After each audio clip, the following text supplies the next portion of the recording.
and Crote told me, this was your pre-birth planning party. I was able to choose things, and they handed me a platter, a big golden platter, and big golden set of tongs. And I go up to the table, and there was not food or drink there, but it was life choices and life experiences. You know, and who's going to be my third grade teacher, and who's going to be my best friend in high school, and who am I going to marry? And these are all the free will choices. And Crote explained that there are certain things that are free will and certain things that are set. There's certain things you can't change, one of which was a lifetime of alien contact for me.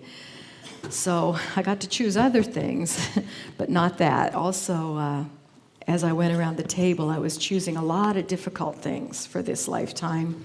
And a couple of the times, the spirit guides would kind of tap me on the shoulder and say, don't you think you're taking on a lot? And I'd say, no, I can handle this.